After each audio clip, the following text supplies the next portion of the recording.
Hey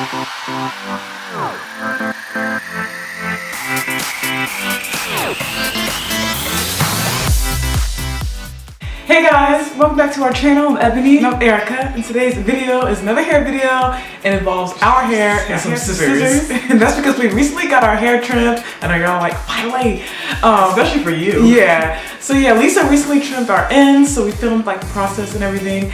And my ends, they weren't like a complete disaster, but I felt like I needed them. The last time I got a trim was like a year and a half ago. So the ends were a little, I didn't have split ends, but they were a little scraggly. So, you know, I like my ends, you know, when they look, you know, neat and everything, but that doesn't mean I have to like cut them like every week or so. Yeah. But, yeah, and also Ebony got hers, when did you get yours? Yeah, I got mine done in October of last year. Actually, we're both supposed to get ours done around the same time, but Lisa, our hairstylist, had an ankle injury, so that's why Erica had to wait. But yeah, mine was done in October, and then I think before that, I think a year had gone by as well. So yeah, as you know, as you can see, we do trim our hair as needed and stuff. So we don't have like a set schedule for trims. But yeah, it looks good. It's grown since then. So I like getting trimmed. It just feels, so much better. It looks neat too. Yeah, it makes it super neat. So we're just doing this video on the proper trim technique. Lisa trimmed her hair, obviously, and we asked her questions, and so she answered them. She gave us like good tips on what to do and what not to do. This is not the only way, but again, you know, it's our hair, and plus, you know, everyone's hair grows differently, so you're probably gonna get it trimmed differently. Yeah, we just kind of cover like the inside details on what a trim for our hair would involve. So, and honestly, a good trim with good trim technique could prevent you from frequently getting trims, which means your hair can grow. Yeah, length retention. Yeah, length retention. If you keep trimming your hair, it's just not, you're not going to see any kind of length. Yeah, but if you trim it properly, chances are you won't have to keep doing it like every 2 or 3 weeks. So yeah, we're just going to get right into the video. So first we're going to get into the state of your hair before trimming. Should you trim your hair when wet or dry? Lisa told us that dry cutting is best because you can clearly see density lines. When the hair is wet and curly, it gives a false impression that the hair is full and plump, but it's hard to see the lines. Once the hair is completely dry, you can clearly see what needs to be trimmed. Alright, next we're going to be talking about hair shears. Many of you may already know this, but using regular scissors to trim your hair is a huge no-no. More often than not, regular scissors are dull, which will leave your ends jagged and damaged, which will eventually spiral into stunted hair growth.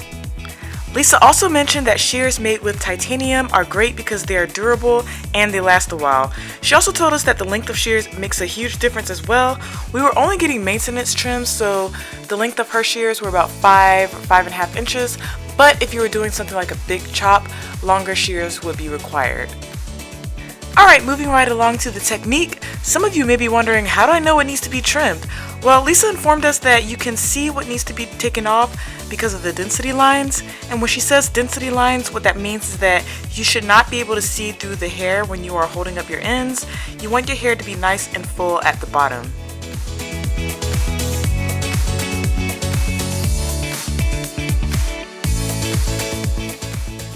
As far as her initial trimming technique is concerned, she likes to lay the hair against the neck or the back.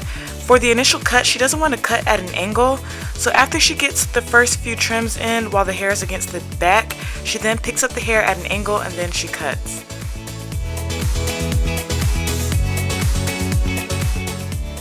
I was always curious to know if she ever cuts to how the hair grows, and she told me that she goes with the natural flow of your hair. She also mentioned that sometimes, whether intentional or not, you may still end up with layers. She trims at a 90-degree angle first and then a 45-degree angle to go along with the shape of your head so she won't miss anything. Alright, not to get too deep into hair trimming, I did ask her what's one of the biggest hair trimming mistakes, and she told me that one is communication from hairstylist to client. As shown in this clip here, Lisa is showing me what needs to be taken off. She uses her comb as a guide, and she says more stylists should start communicating that to their clients because not communicating that could lead to overcutting, which will result in an unhappy client.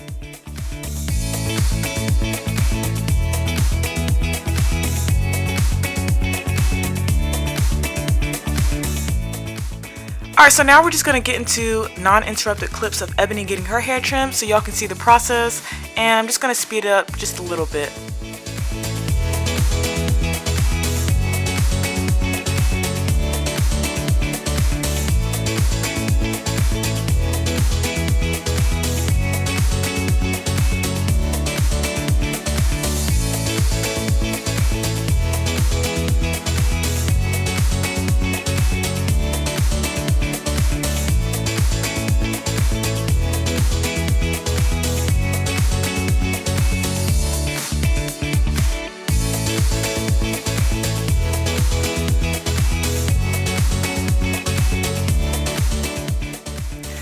Alright y'all, so that's it for our video. Let us know in the comments your hair trimming experiences, if you do it yourself, if you get it done.